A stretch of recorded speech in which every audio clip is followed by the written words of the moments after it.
Today in my sensory bin, I have pom-poms. I have pom-poms of a variety of shapes and sizes and even textures. This one has a really big, and it's kind of a rougher texture. And then I have some in here that are really soft.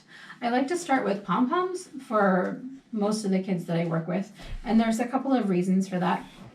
The first and probably the biggest reason is, especially when you're doing this in the home with families, this is easy cleanup. If this little bin of pom-poms gets dumped all over the floor, it takes a couple of minutes to clean it up, unlike rice, which can take a very long time and generally involves vacuum.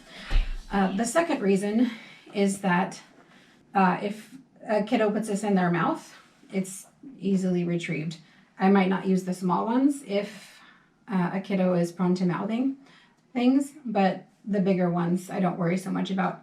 And the third reason is that it's a dry sensory activity.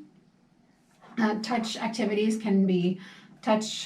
activities can be difficult for children who experience sensory processing disorders or autism spectrum disorder. So I like to start with dry activities because wet or squishy activities,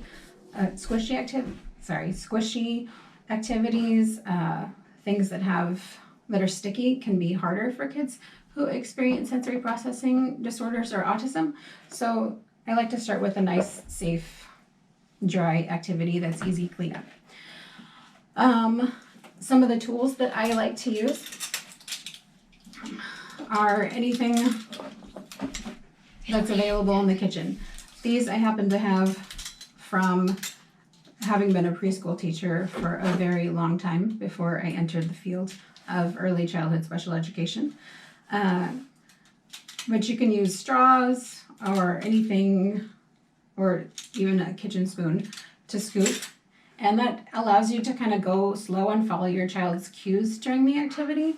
So if they're not a big fan of touching what's in the sensory bin, then they can just enjoy stirring and looking at the stuff. And another strategy that I like to use is, for today's example, we're going to pretend that the child is really into bugs. So we'll hide some bugs inside and then we'll stir until we find one.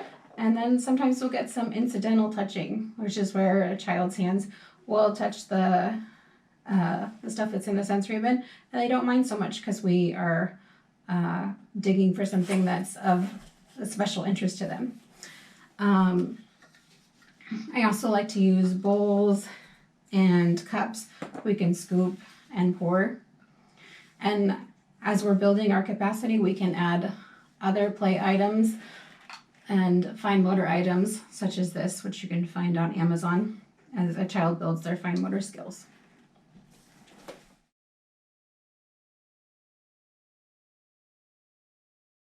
Now, when I model ideas for play, I'm going to keep them within the range of skills that a child is already doing. For example, if right now their play skills involve dumping and pouring and maybe some pretend eating, they put things up to their own mouth, those are the skills that I'm going to model for them, to model appropriate behavior or the things that we do with the sensory bin.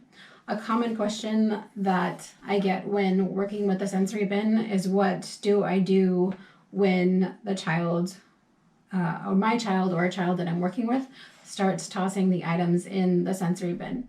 So the first thing that I do is I go back to modeling what we can do with the sensory bin and directing the play back into the sensory bin. So making it interesting. If the child is really interested in picking things up and dropping them, I'll go back to that. If the child is really interested in dumping and pouring, I'll go back to that.